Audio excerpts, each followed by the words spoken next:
여러분을 뽑아야 되는 이유를 설명해 주세요. 저는 알파항공의 특화된 훈련을 통해서 안전 전문가로 활동할 수 있습니다. 현재도 6개월마다 응급처치 교육을 수료받으면서 근데 응급처치 자격증은 2년마다 한 번 갱신하면 되는데 6개월마다 갱신하는 이유가 따로 있나요? 맞아요. 저도 응급처치구조사 자격증인데 그 2년마다거든요.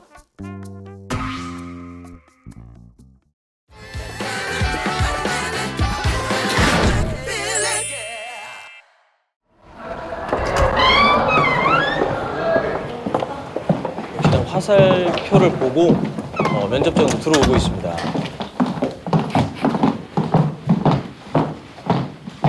자, 지정된 위치에 섰고요. 차렷, 인사. 안녕하십니까. 네, 안녕하세요. 자, 여러분 승무원이 되고 싶어서 이 자리에 섰습니다. 내가 승무원이 될 수밖에 없는 가장 중요한 장점을 한번 자랑해 보세요. 너는 장점이 무엇이냐? 너를 한번 어필해봐라. 본인의 장점을 제대로 어필해야 되는 순간이잖아요. 네. 어떻게 이 질문에 대처를 하는지 함께 보시죠. 강한 책임감이라고 생각합니다. 항공기 객실 승무원은 승객분들께 서비스를 하는 것도 중요하지만 최근 난기류 사건 이슈가 대두됨에 따라 객실 승무원의 안전 역량이 강조되었고 이에 따른 책임감은 꼭 필요하다고 생각하였습니다. 저 역시 학창 시절 많은 책임감을 기르기 위해 군의 항공 동아리를 직접 개설하였고 내에서 부원들과 함께 많은 책임감을 길러왔습니다. 사실 동아리가 개설되려면 30명 이상의 많은 인원이 모여야 했지만 저희 동아리는 10명의 적은 인원으로 위기에 처한 순간도 있었습니다. 하지만 저는 10명의 부원들에 대한 강한 책임감을 가지며 인천공학현악 그리고 수어교육 등 다양한 활동들을 적어 제출하였고 그 결과 교내 최초로 적은 인원으로 갖춰진 동아리가 개설되었습니다. 자, 일단 이 7번 지원자의 답변 어떻게 보셨나요? 뭔가 너의 이야기를 듣고 싶어 이렇게 만드는 요소들이 있고 굉장히 침착하게 이야기를 잘하고 특히 최근의 이슈를 이렇게 또 끌어서 앞으로도 열심히 이렇게 관심도 많으니까 오랫동안 공부할 수 있겠구나라는 생각을 할 수 있어요.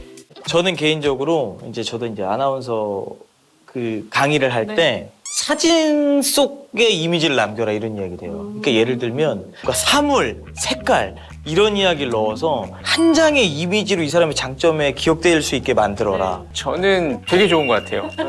진짜 좋은 것 같아요. 그쵸? 그러니까는 면접이 이제 끝난단 말이에요. 그러면은 뭐 요즘엔 블라인드도 있고 여러 가지가 있지만 뭐 이름을 기억하고 이런 거라기보다 맞아. 뭐라 어떻게 하냐면 그 기억나? 그러니까 이제 면접 보다가 뭔가 이렇게 포인트 잡힌 거 있잖아요. 지원자 이름이 예를 들어서 김나나면 김나나라고 얘기 안 하잖아요. 초록색 옷. 맞아요. 그리고 버스에서 뭐 했다 그러면 맞아요, 그 맞아요. 버스 기사 그 친구 맞아요, 이렇게 맞아요. 이야기를 하니까 그렇게 기억에 남게 하는 게 좋다. 이미지를 잘 떠올리게끔 해주는 게 진짜 중요한 건 맞는 것 같아요. 합격 드리겠습니다. 네, 합격했죠. 그래서. 여러분 승무원이 되고 싶어서 왔는데요. 여러분을 뽑아야 되는 이유를 설명해 주세요. 나를 꼭 뽑아야 되는 이유. 아마 이 질문은 거의 모든 직군, 모든 회사에서 하지 않을까 싶어요. 회사 입장에서, 면접관 입장에서는 어떤 이유인가요? 왜 뽑아야 되라고 물어보면 저는 성실합니다. 근데 그게 지금 이제 웃으시잖아요. 근데 지원자들한테 저 질문하면 대부분 성실합니다, 뭐 책임감이 있습니다 이런 얘기 한단 말이에요. 자, 중국집 이제 주방장분들 책임감 있다, 성실하다. 좋지. 네. 근데 내가 왜 뽑고자 하는 이유를 확실히 모르네? 가 되는 거예요. 그러니까 왜 뽑아야 돼? 그러면 저 짜장면 진짜 기가 막히게 만들어요.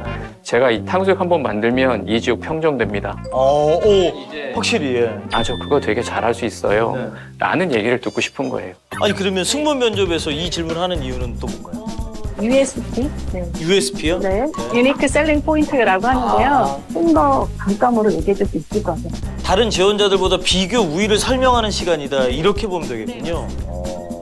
자, 그럼 과연 이 질문에 대해서 잘 풀어냈을지 한번 보도록 하겠습니다. 저는 알파항공의 특화된 훈련을 통해서 안전 전문가로 활동할 수 있습니다. 완전 전문가요. 현재도 6개월마다 응급처치 교육을 수료받으면서 현재는 심폐소생술 서포터즈로 활동하고 있는데 이 역량을 이제는 알파항공에 모두 쏟아붓겠습니다. 근데 응급처치 자격증은 2년마다 한 번 갱신하면 되는데 6개월마다 갱신하는 이유가 따로 있나요? 맞아요. 저도 응급처치구조사 자격증인데 그 2년마다거든요. 네, 저는 그 감을 조금 익히고자 항상 주기적으로 취득했습니다. 그래서 지금은 시민들의 참여도 독려하기 위해서 6개월마다 재취득하고 있습니다. 처음에 2년마다인데 왜 6개월이냐라고 하셨을 때 이게 거짓인지 아닌지를 물어보는 그것도 있다고 생각했고 왜 6개월인지 궁금하긴 했거든요. 저도 약간 그래서 물어본 거예요. 물론 과한 면이 없진 않지만 객실승무원의 업무 자체가 이 그 안에서 발생할 수 있는 환자라든지 혹은 화재라든지 본인이 다 해결해야 되거든요. 그러니까 그런 면에 있어서 강점을 가지고 있다. 이런 거를 적극적으로 어필한 것 같아요. 그럼 승무원에게 도움이 되는 자격증들은 어떤 자격증들이 있나요? 카테고리별로 그 구분을 해보자면 안전, 서비스, 그리고 커뮤니케이션이에요. 그래서 이 중에서 필수로 있어야 되는 거는 사실 커뮤니케이션이죠. 안전에 있어서는 국제 자격증이 있어요. SMS라고 해서 세이프티 매니지먼트 시스템 자격증, 위험물을 관리할 수 있는 덴저러스 객스라는 자격증이 있어요. 그래서 DGR 자격증 다 국제 자격증입니다. 그래서 그런 자격증들이 취득하고 있으면 직무에 대해서 우리가 무슨 일을 하는지 잘 알고 있구나. 이렇게 이해할 수 있을 것 같아요. 그렇다면 일반 기업에서 가산점 받기 좋은 자격증이 있다면 어떤 자격증인가요? 기업은 그렇게 자격증 중요하게 생각 안 하는데요. 대기업군 같은 경우에는 제가 생각하기에는 그런 자격증들이 중요하다라기보다는 이제 없으면 좀 이상한 거? 그러니까 왜냐하면 이제 저도 면접위원이지만 네. 여기는 있고 여기는 없잖아요. 네. 그러면 아쉽다. 필요 없는데도 불구하고 사람이니까 또는 이제 그런 자격증들이 있으면 열심히 했어요보다는 조금이라도 이제 얘기가 된다. 그럼 궁금한 게 운전면허증은 안 갖고 있는 거랑 갖고 있는 거랑 사실 차이가 좀 있지 않나요? 그것도 한 번도 주의 깊게 본 적은 없는 것 같아요. 그러니까 예를 들어서 기업 중에 영업직 지원하시는 네, 분들 네, 있잖아요. 이제 그쪽은 운전면허증 있는지 없는지를 필수적으로 물어보긴 하더라고요. 그렇군요. 자, 그러면 준비를 정말 잘 해야 될 것 같습니다.